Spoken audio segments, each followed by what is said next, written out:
Well, hello, hello, hello. It is late on a Thursday night.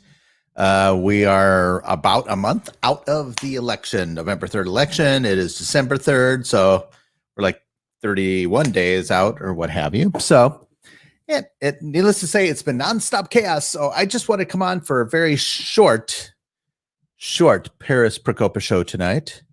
And yes, I am Paris. You're not. That's true. That's true. That's true. Want to make sure that my audio is working. Everything's good. Awesome. So I want to talk a little bit about some goings on that have been happening around the country. Now, one of the states that's been getting a little bit less play because everything's like Pennsylvania, Pennsylvania, Pennsylvania. And then we get supposedly Bill Barr said that there's no crime to date or whatever. There's no evidence of widespread voter fraud. But people have to remember that Bill Barr is looking at things from an attorney general standpoint, from a federal standpoint. And there's a big difference between federal law and state law. And a lot of the cases that are being brought in, there's a lot of lies out there saying that he said there's no evidence of fraud. No, he said there's no evidence of widespread fraud. To date, they haven't seen it on a scale that would change the outcome of the election. From a federal standpoint, they are actually still investigating a lot of the charges and everything else. So there's still a lot going on. That's one of the big lies. Absolutely big lies. And then found this out today. They're talking in Nevada. They're holding some hearings, and I've been watching the hearings from the various states, and some of the things that people are saying, I'm just flabbergasted, because if it is true, this is horrible. This isn't anything to celebrate or anything like that. So it's one of those things. But you look at Clark County, Nevada. Clark County had 160,000 votes thrown out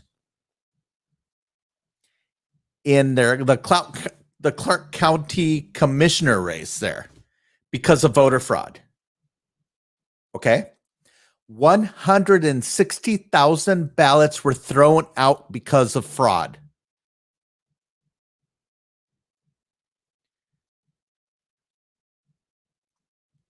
But only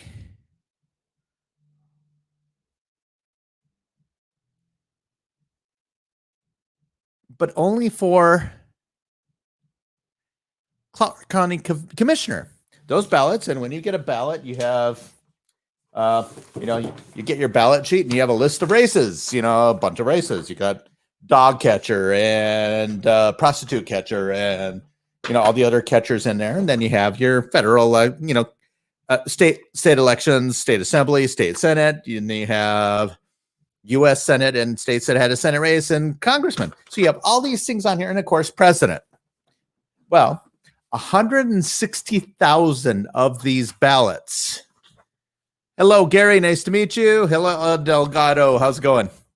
But 160,000 ballots thrown out because, for whatever reason, the ballots were determined to be fraudulent. Only for the one race. They still counted on the same ballots that were fraudulent. They still counted the presidential race.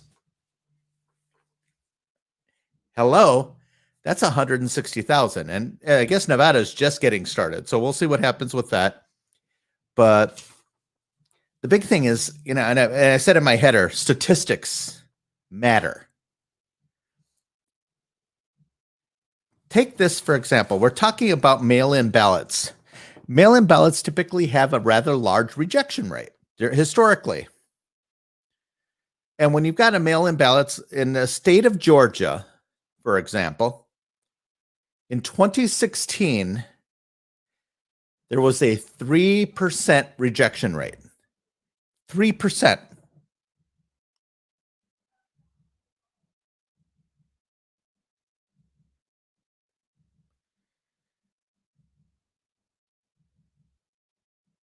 So in 2020, you had a lot more mail-in ballots, but you only had 0.24 rejections, not even 1% rejection.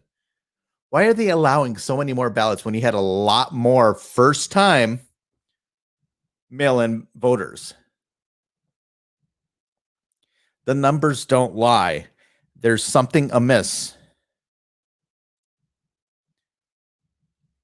So it's 1/12 the total rejection rate of the election 4 years prior. And let's say nothing about these mail-in ballots. Most recently, there was a congressional seat in New York State earlier this year, and it was a complete mess. But we know the Democrats didn't want, they wanted those mail-in ballots because they wanted to create a potential for chaos. But they really wanted to create a potential where people can circumvent voter ID laws, like in the state of Wisconsin. They had to indefinitely confined. Oh, I'm indefinitely confined because of COVID. Yeah, how convenient. Okay, now let's look at the state of Pennsylvania. Check this out. Pennsylvania, normally a little over a 1% rejection rate in the state of Pennsylvania, historically. 3% in Georgia, 1% Pennsylvania. Maybe they're just more efficient at it or whatever. Their rejection rate was just 0.03 percent in Pennsylvania. Not even 0.3, 0.03% in the state of Virginia. That's 1/30 the rejection rate in 2020. Why? Did everybody just suddenly get voting right? Bull crap. And let's be real. Everybody sees the maps. You know, you do the county by county election map. You can look on. We'll look them up.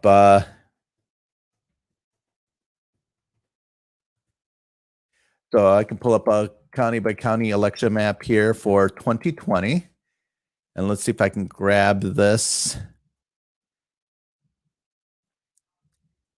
Whoa.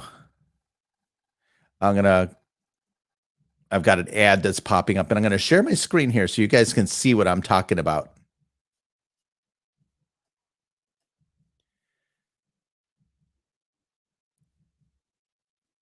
And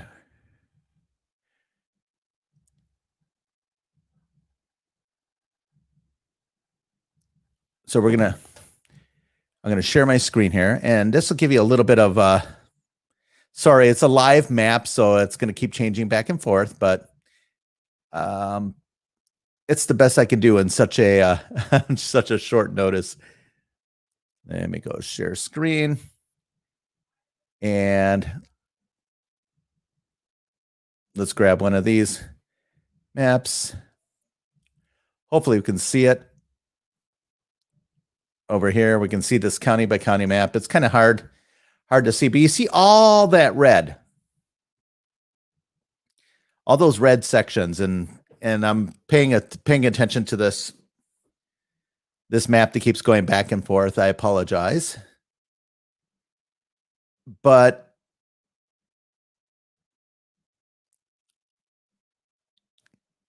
you got all this. Joe Biden, Mr. I tripped over my dog and broke my foot.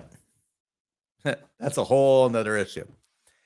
But he got 1/6 of all the counties in the United States. 1/6. Now, you can win the election with 1/6 of the counties in the United States. It's realistic to it is possible for you to win the presidency, but you have to run the table in all those major metropolitan areas. Let's look at some of the bigger counties. LA County and Cook County.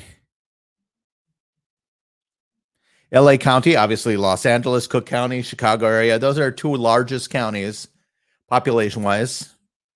I think, I'm surprised Manhattan isn't in there either. I mean, it's probably one of the top few. But well, Bill says Joe Biden forgot he had a dog. Actually, I think he has a cat, but that's a whole nother issue. Okay, but you look at the LA County and Cook County. So in order for Joe Biden to win the election, he would have had to outperform in every major metropolitan area that he won in, like significantly overperform. And I'm talking significantly overperforming Hillary Clinton and Barack Obama. And let's be real, Barack Obama, especially in 2008, let's be honest, like it or not, he kicked some major butt that election cycle. It is what it is. Was there cheating then? Sure, I'm sure there was. There's always cheating. There's never going to be no cheating, regardless.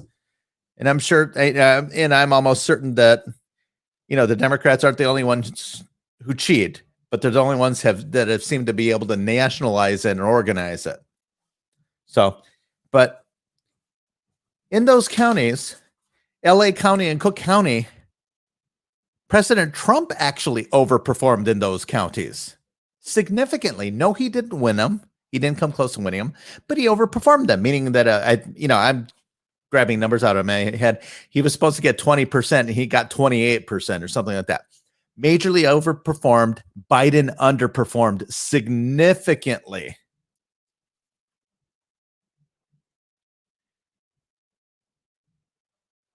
So Biden only getting 1/6 of the country, and he underperformed in the rest of the country. It is statistically a near impossibility for him to win, especially a candidate with no enthusiasm, a candidate that didn't even campaign. The most excitement he had was tripping over his dog.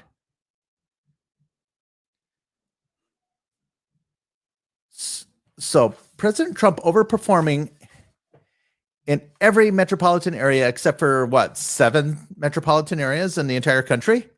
He didn't overperform in LA. He didn't overperform in San Francisco. He didn't overperform in Albuquerque. He didn't overperform in Houston.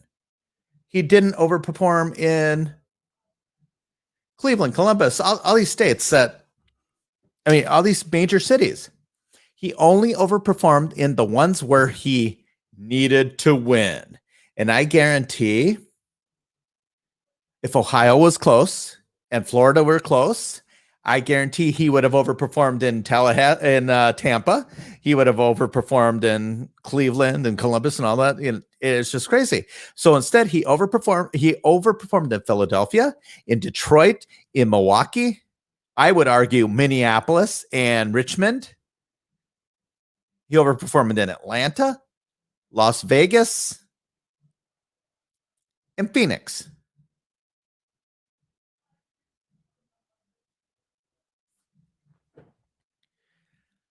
So for him to only overperform in those areas was because the fix was in.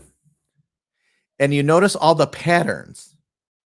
They all stopped counting at the same time, quite literally the same time around the country. They stopped counting. And when they started counting again, there were all of a sudden hundreds of thousands of votes for Joe Biden. In Wisconsin's case, it was like 120,000 or something like that.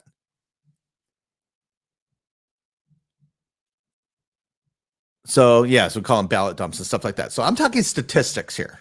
Statistics don't lie. And let's look at the rest of the elections. Okay, remember, this is supposed to be a blue wave. Democrats were going to for sure get the Senate, and they were going to increase their margin in the House by 20 seats. And of course, I got some trolls over here from Twitter saying I'm whining a month later. Hey, Al Gore was whining a month later. You didn't seem to bitch about that. So at any rate, and there's nothing wrong with this. All this is legal. All this is constitutional.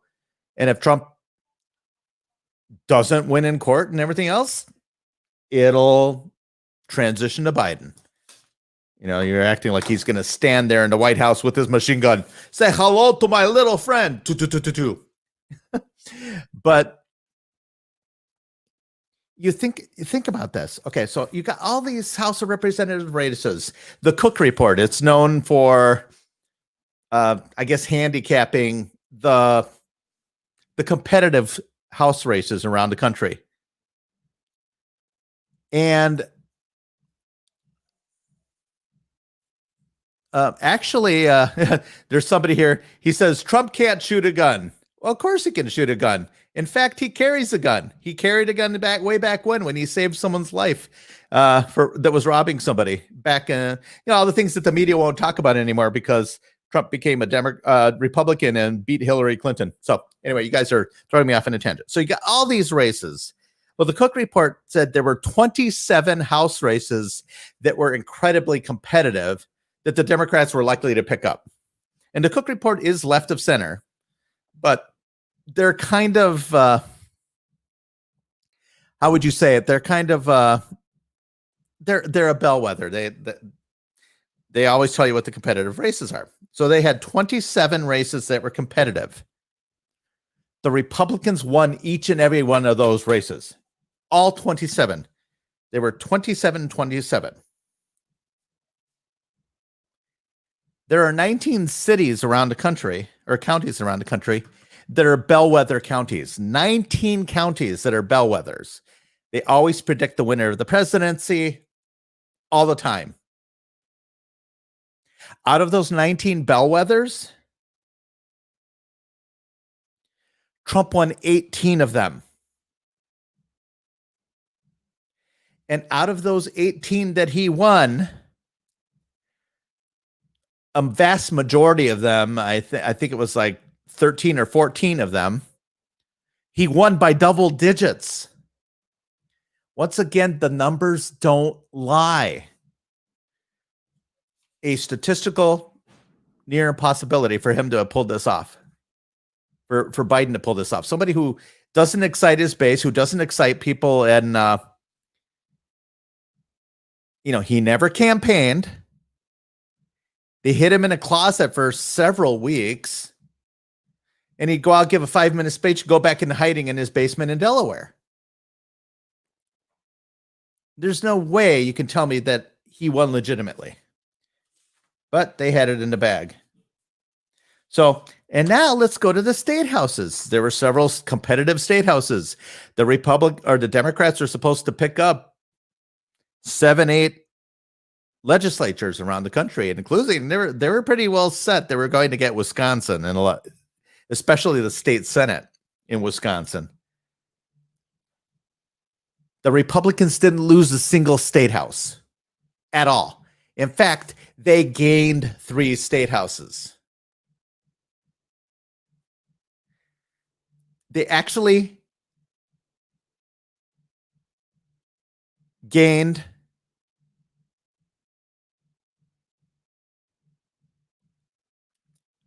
majority Republican congressional delegations as well.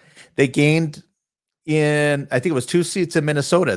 Now gives Minnesota would be a Republican vote should the vote go to Congress. All gained, so they gained state delegations and they gained congressional delegations. They gained, and they kept, they're likely to keep the Senate. They're for sure 50 seats. And they just need to win one of the 2 that are out there. Obviously, there's a lot of concerns with that because they've already got 900,000 absentee ballot applications. I guarantee a lot of those are for people who live out of state because the Democrats are saying, let's go there, move to Georgia, and then you can vote, and then you can move back home or whatever.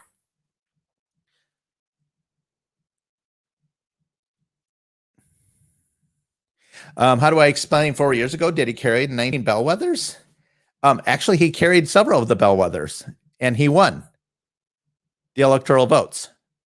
And the only reason that the Democrats keep getting the popular vote, not that we vote for a popular vote in this country, there's a reason we have an electoral college, and it's a damn good reason. But basically, they've got Los Angeles on the other end of the country, which is all Democrat, like 99% of it. Well, not even 90. Oh, let's talk about that. There were these Democrat counties, like Milwaukee County, or city of Milwaukee, had wards that were almost 100% turnout. They didn't even get 100% turnout in Dane County in Wisconsin. Dane County is the most liberal progressive. In fact, it's the birthplace of progressivism around the country. Trump still got 20 some percent of the vote. Trump got like 30 some percent of the vote in Los Angeles, for crying out loud. And yet you're expecting to believe that in Philadelphia, he got 98% or whatever it was. Yeah. Well, California is the People's Republic of California. That's what we got there. And of course, Biden, and he did say he had the biggest voters fraud operation in history. Freudian slip for sure. But anyway, I have to say the statistics don't lie. And if you're in a court of law, statistics are actually admissible. And when those people that are running around whining, saying there's no evidence, yes, the evidence has not been given to the media. Why would they? They're going to fight this out in court. And they keep saying, oh, Trump's already lost 30 court cases. Do you know how many court cases that have been brought by his team Giuliani? 3 court cases. That's it. So don't say that he's losing his ass all over the place. They're still going here. And that brings me to the illustrious world of Wisconsin and the Wisconsin State Supreme Court. For those of you that are listening or watching out of state, the Wisconsin State Supreme Court is made up of, well, this is how we think it's made up. Let's just say 4 Republican appointees and 3 Democrat appointees. I'll call it that. There are 3 very solid liberal members of the court. Rebecca Dallett, not Shirley Abrams. Oh, there's Bradley, Ann Walsh Bradley, and there's one more Democrat, and her name's escaping me right now. And then on the conservative side, those are liberals. On the conservative side, you have 3 solid conservatives. You have Rebecca Bradley. We have 2 Bradleys. One not very attractive, and she's extremely liberal, and the other one extremely attractive and extremely conservative. There's a correlation there. So then we have Patience Roggensack, who's the Chief Justice, and one more, and then we have Brian Hagedorn. Brian Hagedorn was a Republican appointee. He was appointed. He was not appointed. They aren't appointed unless there's a vacancy in the court. Dan Kelly was appointed. We lost him, unfortunately. But Brian Hagedorn campaigned as a conservative. His father is really involved in Republican politics. I've known Sam Hagedorn for a long time. Great guy.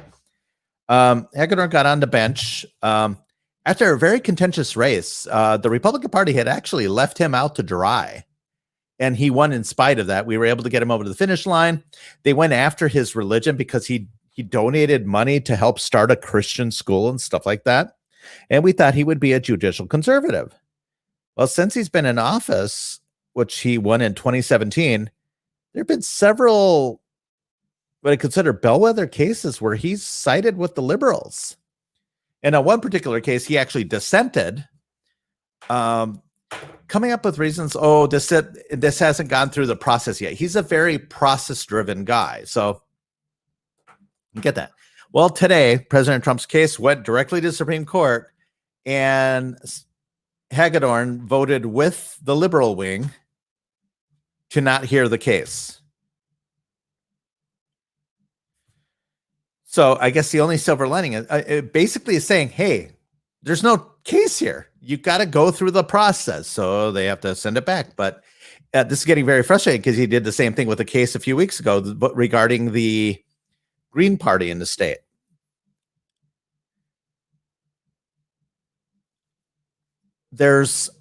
So what has to happen is President Trump, they have to go file a class action or an action in the lower courts in an effort to get the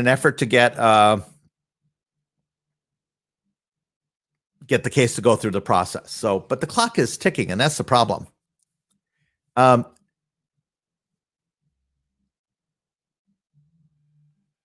And but they had binders and hear the case. That's what I agree. They should hear the case. This guy said there's no case. No, they didn't say there's no case. All they said was you have to go through the process, which is fine. That wasn't unexpected. And, we'll see what happens. But in the end, this is ultimately going to go to the federal Supreme Court and Supreme Court of the U.S., and it is what it is. You got someone saying the election is over. No, it's not over. The voting is over, but the election's not over. And this is all allowed for in the United States Constitution. If you read the Constitution, you can read the 12th Amendment. You can read any part of the Constitution. You can learn anything you want. I'm adjusting my camera here with my, sorry about that. But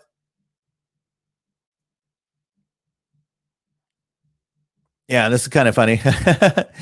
Jumped on the investigation cases like Bubba Walla and Juicy Smollett. Yeah. Juicy Smollett. Yes, butter dragging their feet. Well, honestly, Ed, it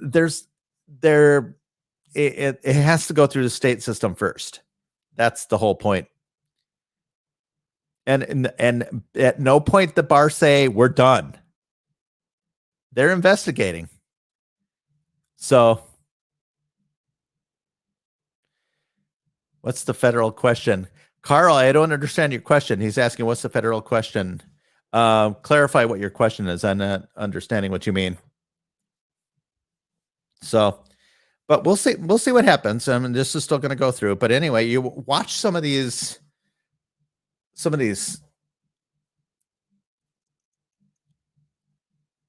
testimonies and stuff like that. These people are filing affidavits under oath. And they're going public with this. So they can lose their job, their credibility, everything. But I want to show you a little video here. This came out of Michigan. Check this out. This has been going around the internet now. They finally got some actual camera footage.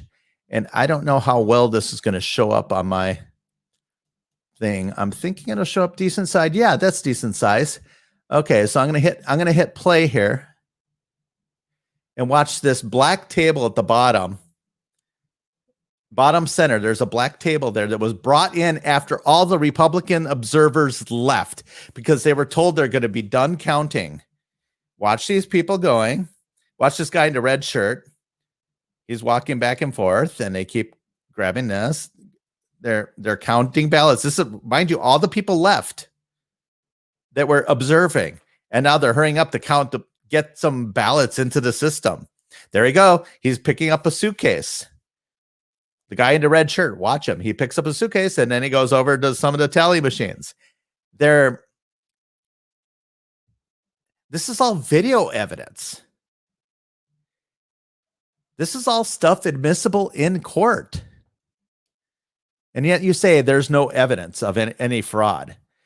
This is what they call evidence. If you understand anything about, you don't come into court saying, here's the proof. No, here's the evidence, and we're going to prove our case based on this evidence. That's evidence. Affidavits, signed affidavits that are sworn under oath are admissible in court as evidence. Evidence of, why when they stopped counting, why are they coming out with suitcases filled with ballots? And, this guy says it doesn't prove anything. I don't know if it proves anything. We have to see the whole case. That has to go in a court of law, not the media, just because CNN says something.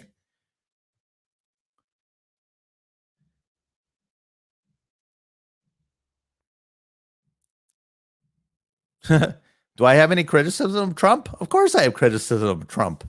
Just because I support a candidate doesn't mean I agree with them 100% of the time. I don't agree with me 100% of the time. That's not the point. Can I name one person who is alleged to commit crime? I don't know. I don't know what the court cases are showing. But clearly, several of the people that are running the election system, the counting system in Michigan, the one case actually names Governor Whitmer, for crying out loud. So yes, they're talking about that. Oh, this is a ridiculous. Do I think he's moral? Are you moral? Because you're asking that question leads me to believe that you're not moral. Define moral. He sounds like that moronic state assembly or state senator or whatever from Michigan that was hearing testimony today that she asked, is President Trump a moral man? Yeah, here's a name, Gina Haspel. Great name. There's plenty of names. And the thing is, the names that are being named are in the hundreds. So yes, President Trump does have the burden of proof. But have you noticed that the Democrats have not once said, we could prove that there was no fraud? Never once. Their credibility is at stake. Never once have they disproven fraud.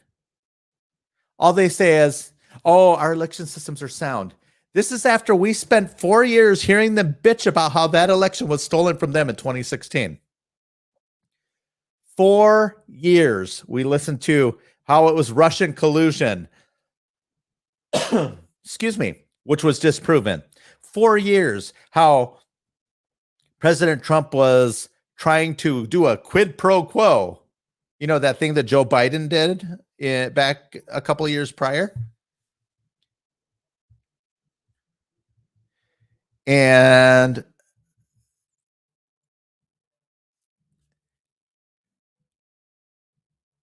we had to sit and listen to this the whole time.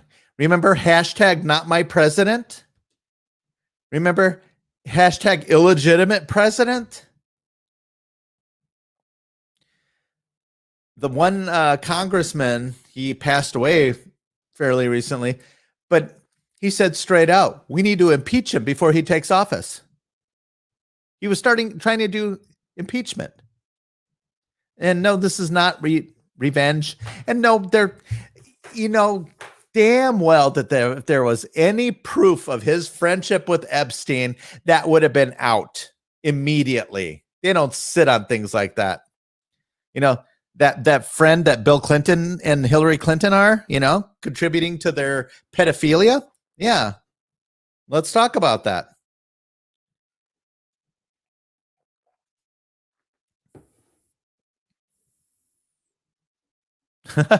I know I'm getting a lot of interesting people. That's all right. Anyway, so let's Sore Lucerman. Yep. And let's look at Al Gore. Let's talk about Al Gore and Joe Lieberman. Back in 2000, remember, we gotta make sure every vote is counted. So he unconceded his election, which actually he had every right to do, and he did.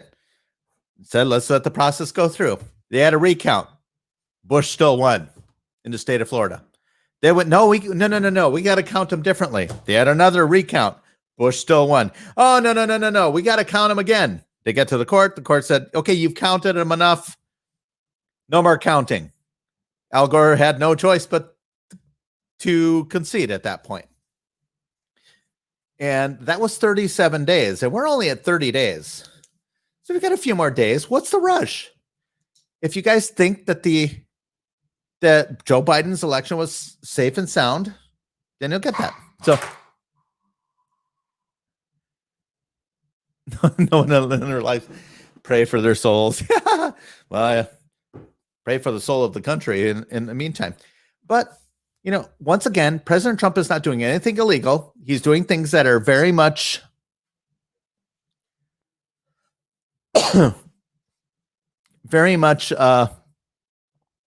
within his right to do. And I guarantee if the tables were turned, remember Hillary Clinton when she said, don't concede at any cost? All Donald Trump is doing is heeding Hillary Clinton's advice. And the statistical evidence of electronic voter fraud as far back as 2008. And there might have been, there was some allegations in 2004. There were the people saying that Ohio was stolen by George W. Bush. Now in hindsight, seeing what bad people the Bushes are, and I guarantee they're going to try to cram Jeb Bush down our throat in 4 years. And I do not want that. So, oh yeah, okay. Dave Miller, he announced that he's actually running to run the Republican Party in what area of California, Dave? Clarify that a little bit. So, because now California is on fire. We won 5 seats in California. Yeah, one of them was re-winning a seat we won back in February. That was already a Republican seat 2 years prior. But there's, we had a great night. It was a bad night for Democrats on November 3rd. Make no mistake about it. But that's why none of this makes sense at all. I mean, I could see something like this in 2016 because Donald Trump, quite honestly, was not that popular with a lot of the rank and file Republicans. Some of them held their nose and voted for him. Excuse me. And some of them actually voted for that crackpot from Utah. Okay. That's fine. But now you fast forward when President Trump was getting like almost 90% approval rating. His base was solid. And he gained close to 15 million votes over his prior year, gaining over 15 million votes. This is not a repudiation of Donald Trump or Trumpism. Trumpism won, and it was significant. But the question is, can he prove to SCOTUS that something's rotten in Denmark? And that remains to be seen. But once again, these people are, there's no proof. There hasn't been anything in court yet significant.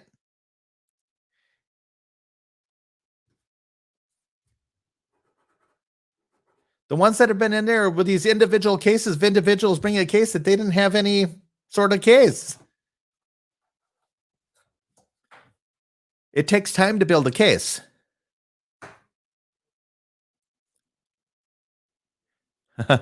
Yes, I mentioned the suitcases. I actually showed the video. Stephanie, you're late. I'm disappointed in you. I'm just kidding. So yeah, Dave, you're going to be running for head of the Republican Party in Palo Alto, Silicon Valley. So good luck. Good luck with you, sir. He's been on my show before. Any speculations on how the SCOTUS will roll? I have no freaking idea. I'm not speculating on anything. Here are my thoughts. If President Trump can show adequately that there's way too many questions, there's more questions than answers, the Supreme Court will now not allow the seating of electors in those states. And they have to be able to determine that at least 3 of those states, and it's a big hurdle. They have to determine that 3 of those states at least, if not more, had problems that rise to the level of not allowing them to seat their electors. And then the vote will go to the House of Representatives and the Senate.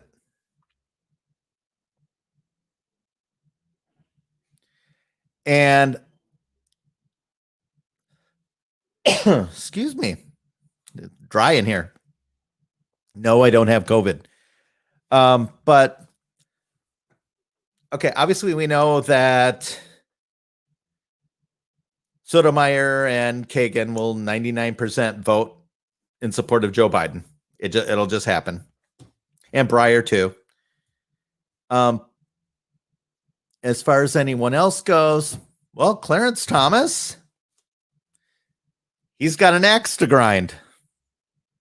Remember how Joe Biden treated him back in when Clarence Thomas was confirmed. Joe Biden was horrible to Clarence Thomas. Turnabout is fair play. And then let's fast forward to Brett Kavanaugh. Brett Kavanaugh was treated horribly by Kamala Harris, or Kamala, or Camel Toe, whatever you want to call her. Kamala Harris was treated like crap, or Kavanaugh was treated like crap by condescending Kamala. That's her nickname now, condescending Kamala. So if she, I don't know that Thomas will recuse himself. I don't think he will.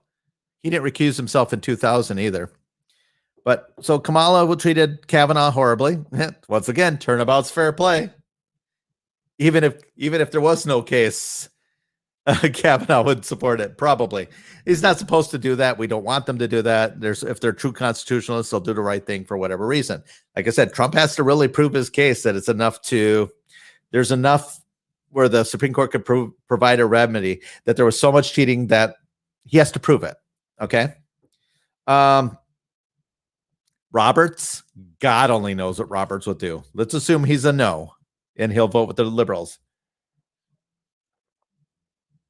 He might surprise us. It was a 4-4 tie, thanks to Roberts, on the Pennsylvania case about accepting ballots after Election Day. But yet, Roberts voted with the conservatives on the Wisconsin case. So Wisconsin had to have election ballots in by Election Day. There was no getting ballots after the fact. So who knows what Roberts will do. And then, who else? Then there's Gorsuch. Gorsuch is, I don't know. I mean, he's a true constitutionalist. I'm not sure about that ruling on Oklahoma, but I don't know. I mean, he's a lawyer. I mean, I can understand that basically the Congress neglected this for decades, why he voted the way he did. He tends to be a solid conservative vote. Once again, if the evidence rises to the level that they feel it's worth doing this, then it'll happen. There's nothing guaranteeing that they're going to support the president.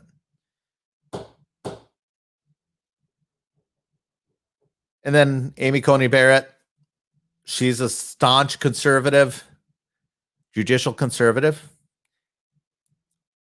So yes, there's a chance that President Trump could get 5-4 or 6-3. And oddly enough, Kagan is one of those, every once in a while, she has a very, very, very strange vote that's not typical of a liberal. She might surprise us as well. I don't know. I guess it's hard to predict. I guess it's a matter of, if all they have is, they have a rock solid case in Pennsylvania. There's rock solid case that Pennsylvania changed state law without the legislature. And under the Constitution, only the state legislature can change election laws.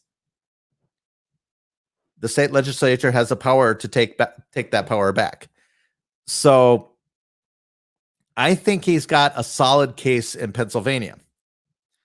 I think Wisconsin's compelling. We effectively have two different cases of voters, of voting requirements. In one case, you declare yourself indefinitely confined, and you don't have to provide a signature, you don't have to provide ID or anything. But the rest of us, we have to provide an ID, we have to verify our signature, and of course, we submit our ballots. So we're held to a higher standard. That's equivalent to a poll tax. We have to do more to prove ourselves instead of it being consistent across the board. So that's a compelling case too. So he needs one more case, or one more state to really make this worthwhile. Well, actually, it might have to be 4 states, because then there's the question of Georgia.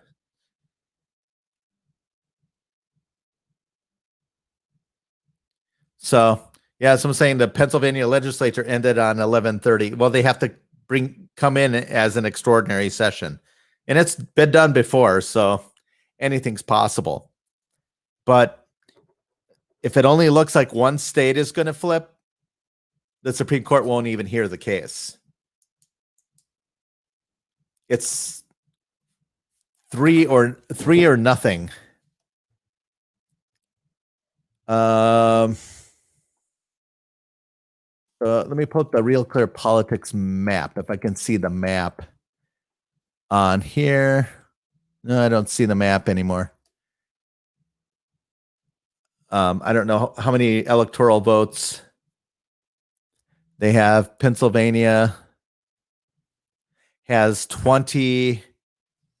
Arizona has, I think, 11. Nevada has 6 or 7. Wisconsin has 10. Michigan has 19. Georgia has like 12, I think. So yeah, he'd need to win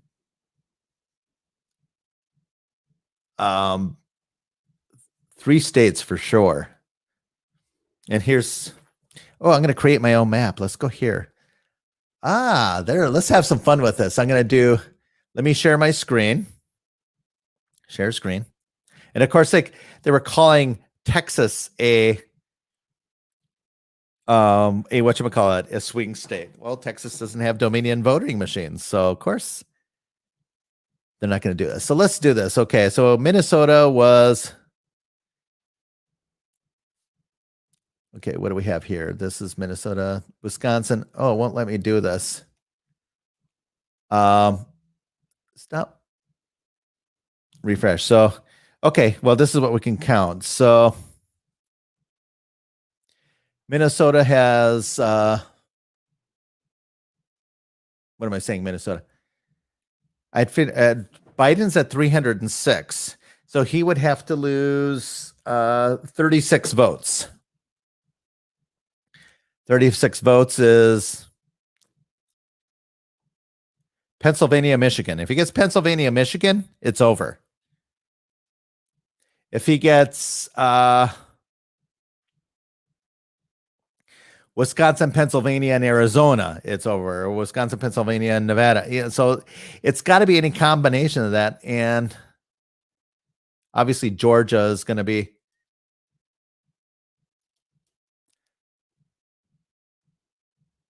the big question of that. So what will happen with Georgia? And Georgia's still being counted. So, of course, their Secretary of State or whatever is in trouble there.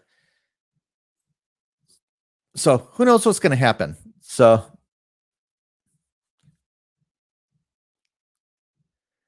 he needs Pennsylvania, Georgia, and one more state other than Nevada. Or I'd venture to say, I mean, he's going to need 3 states. It's no question about it.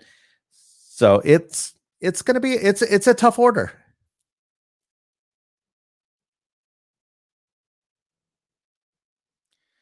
Yep. So it's going to come down to the courts.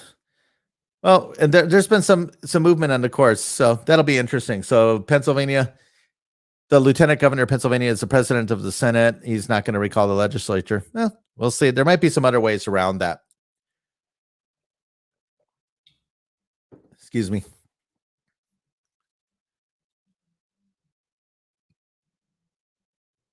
You know what? Wisconsin's a cheapskate. It'll be interesting to see what happens with Brian Hagedorn. I don't know. And once again, he hasn't voted on the case. He just voted on hearing the case. So I'm done giving him the benefit of the doubt at this point. He has to earn my support back. I don't support him. I will not. Luckily he only has 7 more years as a state in the Supreme Court, but it's effectively giving Wisconsin a 4-3 liberal court, and that's a very dangerous situation to be in.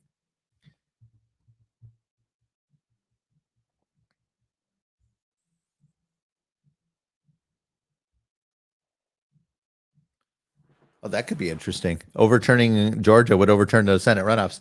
And I think Michigan's probably the most important one of these states. Pennsylvania is important too. But I think Michigan We also have the case of the Senate race in Michigan. I actually think we won it. And yep, Pennsylvania, we decided to SCOTUS, but Pennsylvania has to hear the case, and they need more cases. I don't think SCOTUS is going to decide on just one case unless it sets precedent in other cases in other states too. But it has to be enough to overturn the full election. Because if it's just Pennsylvania, that doesn't change anything. It has to be more.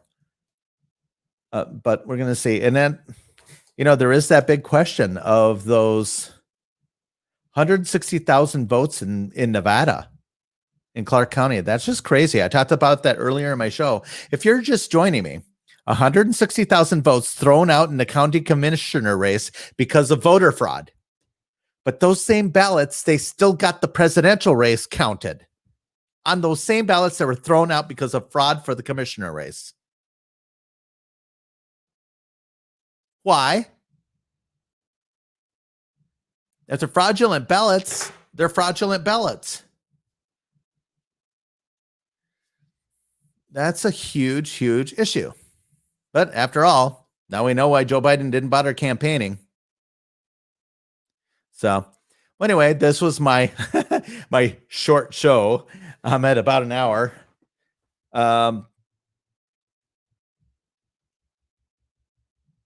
I hope there's a real hammer. Sidney Powell, she keeps saying she hasn't. She's putting her reputation on the line for this. Except I am ticked off at who's the guy in Georgia? Wood. Lynn Wood. I am so mad at him right now. I mean, I agree. We got to send a message out there and stuff like that, that the Republican Party can't take the Trump voter for granted. But he's basically telling them not to vote for the Republicans. Why in the hell would he do that? He did that today in a speech. What the hell is he thinking about? This is a guy, Lynn Wood. He's been on the right side of history. He's been on the, pro-American, whatever. He's the cases he does. He's been a patriot all his life. He's out there doing always doing the right thing. But he's taking on cases. I mean, he's a lawyer, so that probably explains a lot. Darby's saying he's a Democrat. I don't know if he's a Democrat or not, but he seems, he's fighting the fight. He's putting his reputation on the line as well. But for him to say, don't vote for Republicans, send a message. Even President Trump, he's going to go down campaign. Trump gets it. He knows that everything we stand for is in the crosshairs if the Democrats win those 2 seats. Granted, we only have to win 1. But you're telling me they're not going to cheat? They already have over 900,000 absentee ballot requests? And you're telling me they're not going to cheat? 900,000.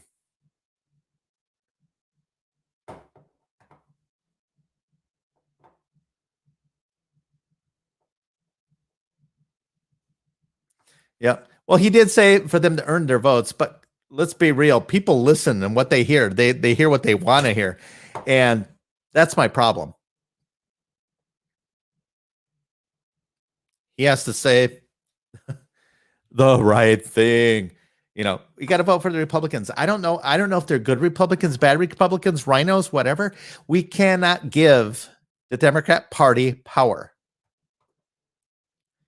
You can't give Kamala Harris the tie-breaking vote in the Senate.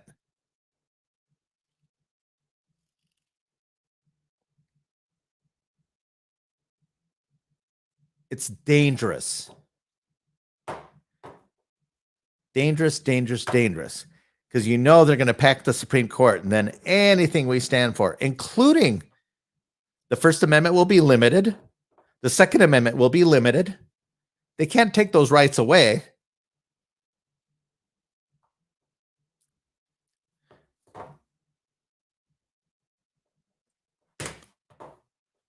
But I don't know. And the governor of Georgia is a moron. Why didn't he put a stop to the runoff election until after they fix these problems. Clearly they have problems, and I hope they prove a lot of it in the next couple days. And there's a whole bunch of stuff happening. So I don't know. There's a judge that saying you can't destroy or you can't reset the voting machines and all that stuff. So first he said you can't do it, then he said you can do it, then he said you can't do it again, all on the same day. So we'll see what happens. Well, and this is the problem. This is what I've said today, that as of right now, if everything stays status quo, the Democrats have won those seats already. And that's the problem.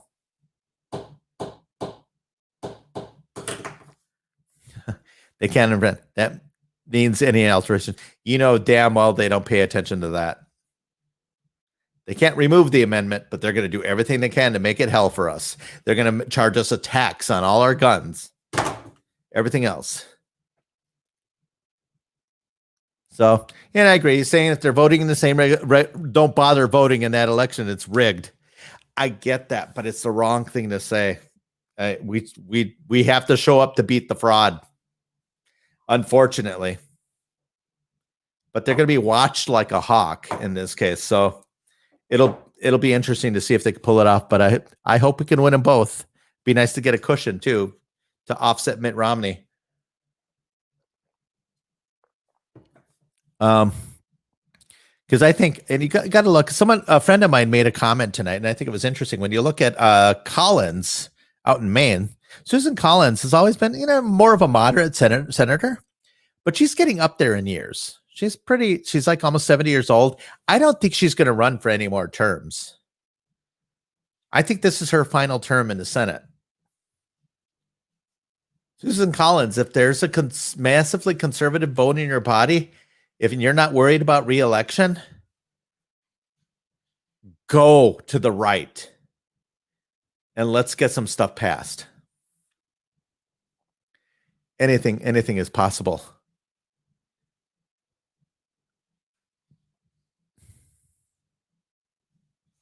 Yeah, I lost mine in a boating accident. I agree.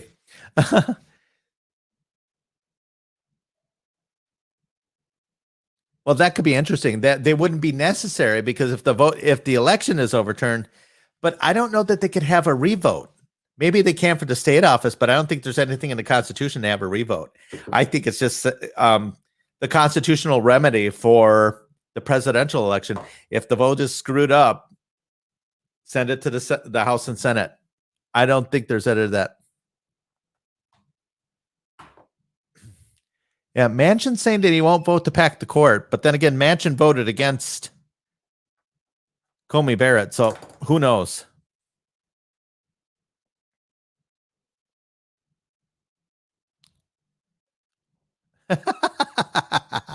Yeah, Grassley, he's up there. He's in his 90s, but thank goodness there's a Republican governor in Iowa. So if he were to kick the bucket or quit, that he'd be replaced by a Republican. More likely.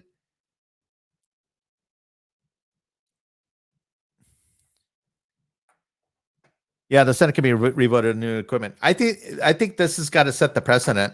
And back in like 2004, Jimmy Carter and James Baker did a whole study on that where they said no mail-in ballots and all this stuff. And they actually said everybody should show an ID. So was Jimmy Carter a racist? And so there's some questions, but they had a lot of answers to all these questions. And yet the Democrats always want to do everything they can to make it easy for them to cheat. It's just crazy. So, but Trump's got the burden of proof, like I said before, so it's a matter of time. But we will see what ultimately happens. Well, guys, I'm at an hour. I said tonight would be short. And well, it wasn't. I blabbed a little too much, but thank you for joining me. I appreciate all the attention, even you dissenters out there. I always love I love it when people challenge me, but you got to come back with actual facts. Don't just no left-wing talking point hyperbole bullcrap. Is Trump a moral man? I don't know the man, but his actions speak louder than words, and he's done a lot of good for a lot of people. And that's before he became president. As president, I've never seen any president double down on American heritage and American history as strongly as he has. He stands with America. He wants us best. He wants everyone else to be able to succeed the way he did. He doesn't tell you, you can't do it. He said the American people are great and they're going to do amazing things.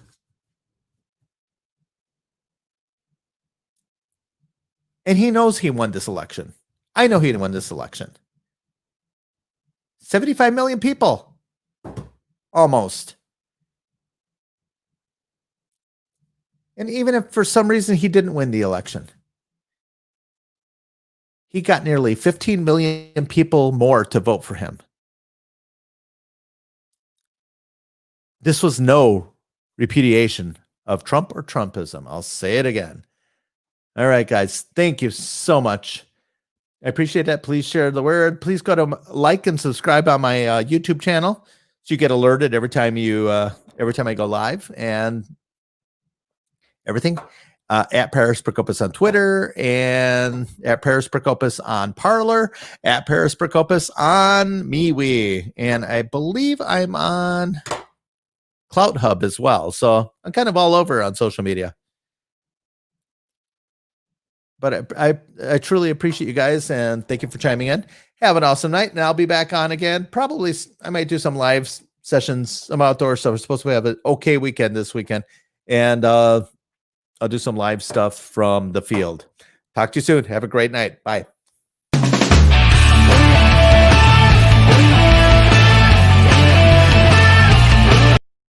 And it didn't work. Let's try that again.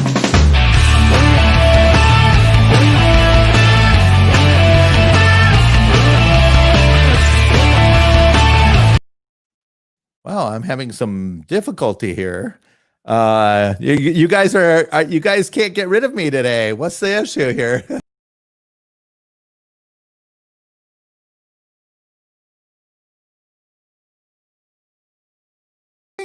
Let's try that again. I'm still live here. Well, I thought I was going away. Oh, by the way, just remember, say a message for Ghislaine. She's still in prison and she's still alive. So it's kind of interesting. I wonder what information she has. Okay. Good night, everyone. Talk to you soon. Bye.